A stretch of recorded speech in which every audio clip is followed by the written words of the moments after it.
Musashi's way made you a master of the mind. The Bushido code of the samurai taught relentless discipline, focus in chaos, and facing death without flinching. But what if I told you that on the other side of the world, 2,000 years ago, a Roman emperor devised a system of mental strength just as powerful, one that didn't require a sword? So which is more effective today?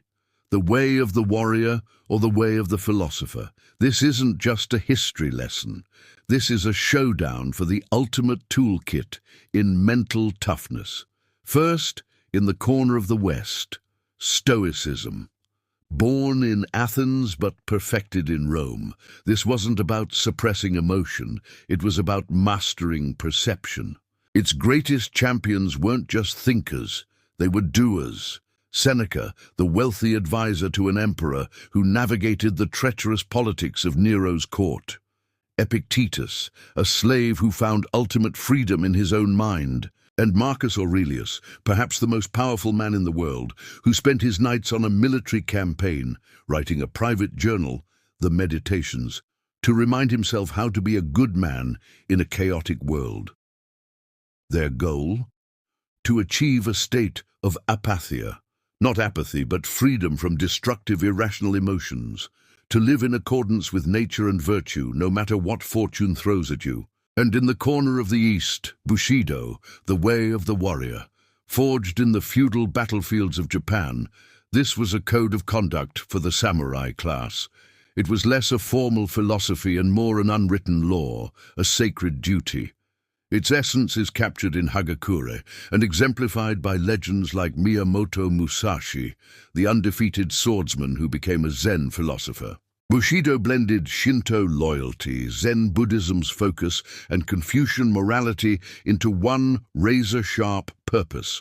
Their goal?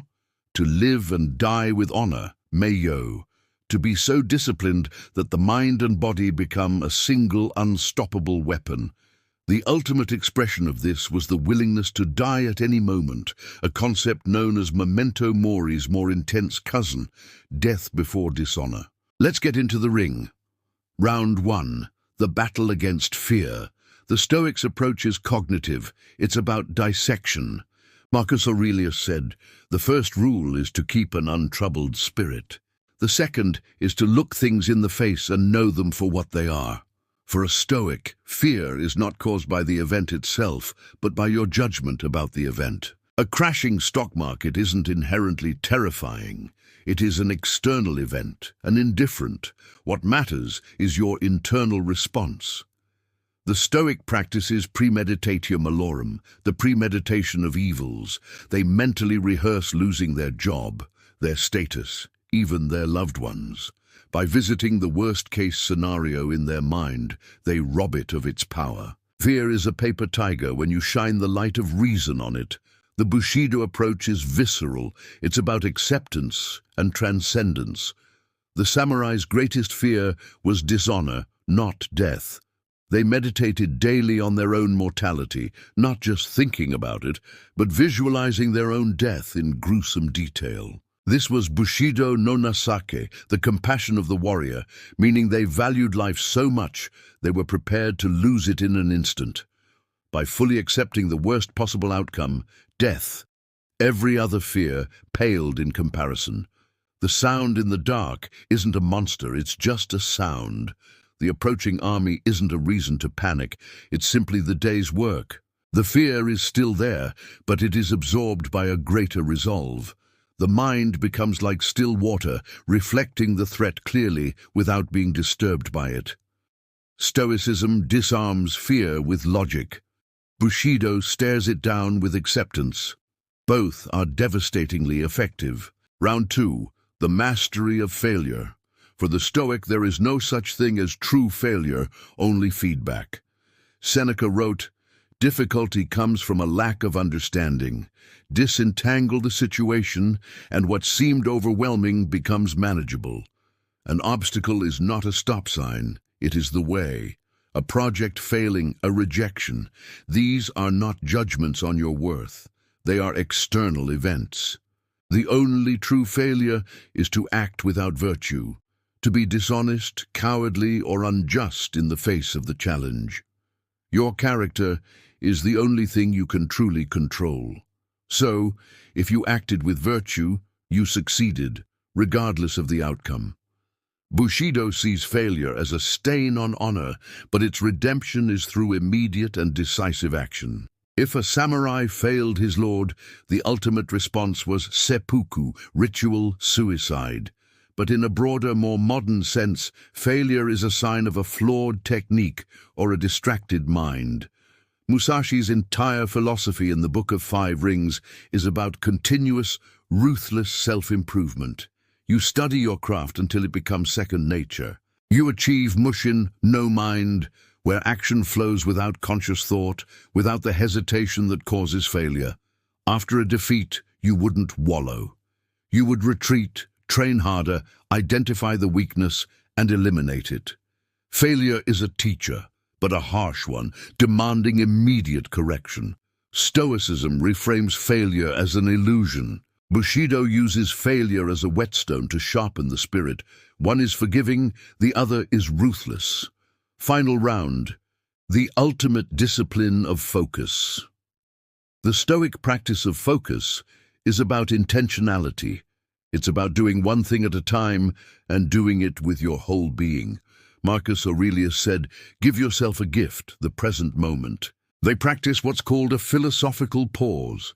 Before any task, they ask, what is the virtuous way to do this? When reading, just read. When talking, just talk. When working, just work. They gatekeep their mind, refusing to be disturbed by external chatter, because they have clearly defined what is within their control and what is not. The chaos of the world is just background noise. Their inner citadel is quiet. The Bushido discipline of focus is about total immersion. It's Zanshin, a state of relaxed awareness. It's the lingering mind, being fully present and connected to your environment even after an action is complete. This focus was honed not just in battle, but in the tea ceremony, calligraphy, and flower arranging. The same unwavering attention required to place a flower perfectly is the attention needed to spot an opening in an opponent's guard. The goal is to become one with the action. The archer, the bow, and the target cease to be separate. There is no you focusing on the task. There is only the task itself. This eliminates doubt, anxiety, and ego, the true enemies of focus. Stoicism achieves focus through deliberate judgment. Bushido achieves it through spiritual unity. One is a choice, the other is a state of being. So, who wins the battle for mental supremacy, the Roman emperor or the sword saint? The truth is, this isn't a fight with one winner. It's a fusion of two powerful traditions, but your choice depends on your battlefield. Choose Stoicism. If your life is full of chaos, you can't control the toxic boss, the stressful commute, the unpredictable news cycle. Stoicism gives you the mental armor to navigate a world of external pressures without losing your sanity. It's the ultimate operating system for resilience in a chaotic modern society. It's practical, immediate, and deeply internal. Choose the essence of Bushido if your challenge requires peak performance and absolute mastery. The entrepreneur building a company, the athlete training for the Olympics, the artist perfecting their craft, Bushido provides the relentless drive, the discipline to practice when no one is watching, and the focus to perform under extreme pressure. It's about becoming a master of your chosen field. But the ultimate warrior philosopher takes the best of both. Use Stoicism to manage your emotional reactions to the world, to accept what you cannot change. Use Bushido to fuel the relentless pursuit of your goals, to have the courage to change what you can. The samurai had their katana. The Roman legions had their gladius. But your most powerful weapon has always been your mind. The question is, how will you forge it? Will you use the rational fire of Stoicism or the disciplined edge of Bushido? Maybe the answer is both. In the description below, you'll find links to the essential texts, Marcus Aurelius's Meditations, Musashi's The Book of Five Rings, and Hagakure. Now I want to hear from you. Which code resonates more with your life right now? Is it the way of the Stoic or the way of the warrior? Let me know in the comments. And if you're ready to train your mind, hit that subscribe button and ring the bell, because this is just the beginning of the battle.